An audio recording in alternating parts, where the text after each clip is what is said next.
So for about 27 years of my life, I have been playing, collecting, and even working on my own guitars. And I've got quite a few, as you can see. And there's more over there too. Anyways, of my whole collection, I've got quite a few guitars that I really treasure as part of my collection. But probably my best guitar is in this case right here.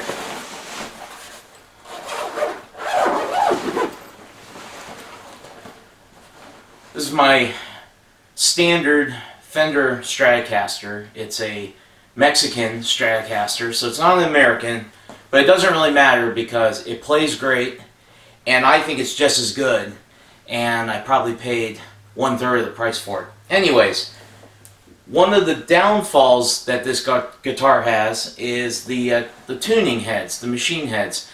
They're not the best. The rest of the hardware on guitar is actually really good.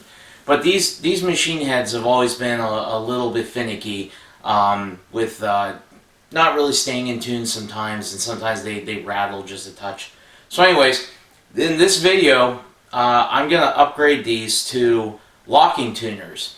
And I think you're going to see that they are a nice upgrade that doesn't cost a lot of money, and will make this great guitar even greater. Okay, I'm down in the shop now, and as you can see, I've already taken the strings off. Wasn't going to bore you with that. So to remove these tuners, it's very simple. If you're already a Strat owner, or you own a guitar in general, most tuners are installed the same way. The only exception is something on the back, and I'll show you that. Okay, so for these particular ones, these are 10mm nuts, and I call these collar nuts, but I'm sure there's a specific name for these. And basically I'm just going to loosen them all up, careful not to mar the headstock, and then I'm going to pull each one out. Now some tuners will have nuts with them. Some of them you have to reuse the ones that came with the tuner that was on the guitar. In my case, I have brand new, again, what I'm calling collar nuts. I don't know if that's true or not, what the actual name for them. But anyways, they're all brand new, so everything's going to get replaced. And there we go. That was obviously very, very easy. Just loosen those nuts up and the old tuner should come right out. Now, I mentioned the backside can be a little bit different. So on some guitars, there will be actual little screws. So let me pop one of these tuners back in place for a moment. On some tuners, machine heads, there's a couple different names, there will be little screws that will hold these in place. You'll still usually have a nut on the front side holding it, because that's basically squeezing this tight to the headstock, but sometimes there will be some screws that keep these from moving. Now, if yours has screws and you decide to replace your tuners with locking, or really any tuners, and you don't go with an exact replacement, you may have to plug those holes and re-drill for different screw holes, or maybe you get lucky and they are the same. In my case, I am using actual Fender locking tuners, and they're a drop-in replacement, which makes it even easier. Okay, so speaking of the new tuners, here are the new tuners, and this is a set of 6, obviously. Now, when you're switching out tuners, it is important to pay attention to the orientation, especially if you're going with an aftermarket tuner that is not maybe necessarily made to be a drop-in replacement for the specific guitar that you're replacing your tuners on. In my case, again, I used a Fender brand tuner, and these are made to be direct replacements for the stock tuners. But as far as orientation is concerned, when you have 6 inline like this, the offsets will typically all be the same. In some cases where you have what are called 3-in-3 or 2x3, it's said a different way, then in that case you'll actually have 3 tuners on one side of the headstock, and one will be on the other side, so it'll be like this. But in this case, you can see the offset is different, and you would have to buy a specific set with the correct offset, or sometimes they're not even offset, sometimes they're straight on. And it all depends on the style tuner that is currently on the guitar that you're swapping out.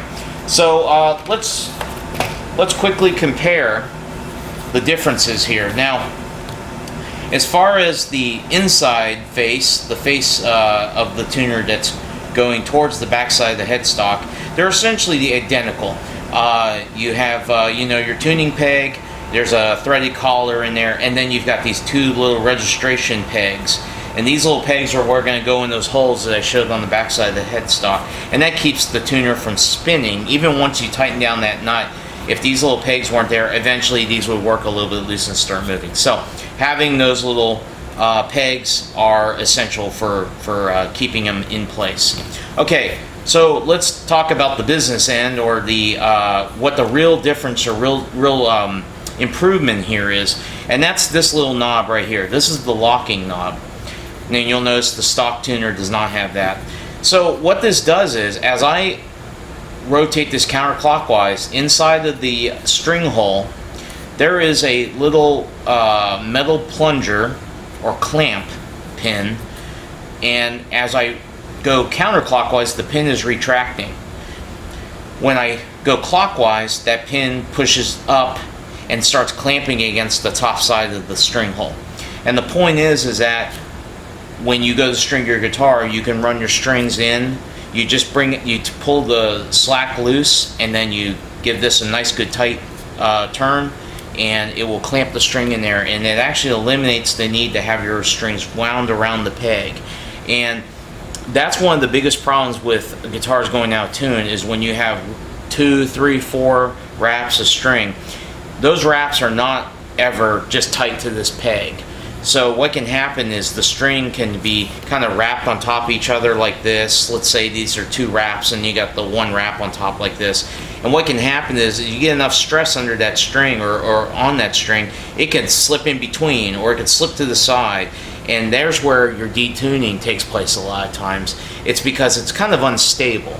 You're talking about 2, 3, 4 round objects, strings, that are now trying to kind of fight for stability. So that's really the point of a locking tuner, is to be able to pull the string in there, pull the tension, or at least pull the excess of the string, tighten it down, trim it off, and then tune it. So, okay, now that we've gone over the differences, let's install these.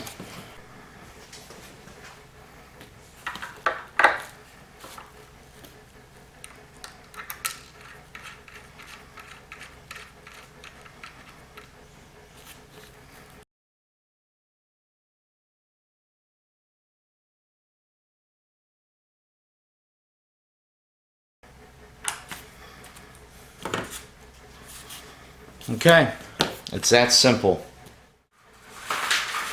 And stringing a guitar with locking tuners is a piece of cake now. So with a Strat, you always insert your string from the back side.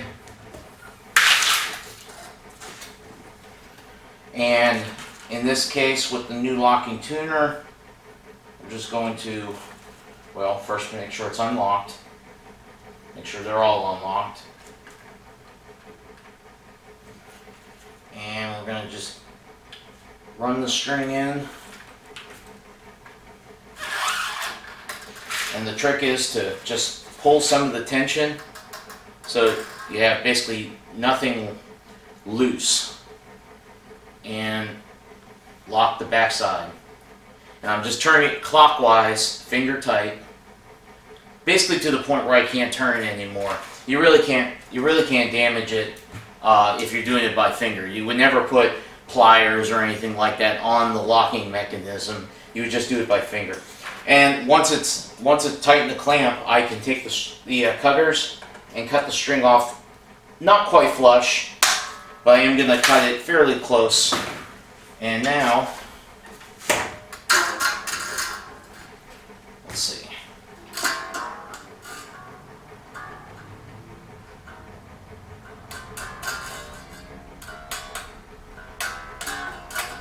And there we go. We got the initial tension on it. So I just got to go through and do the rest of these strings.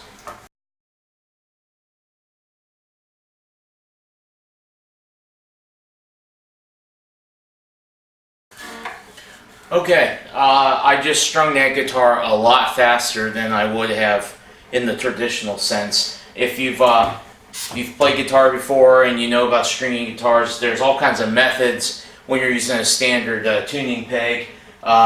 You can wrap it around, and then you can do a kind of a loop around the string, and then you tighten the string, and the string actually tightens down on the end to help lock it in place.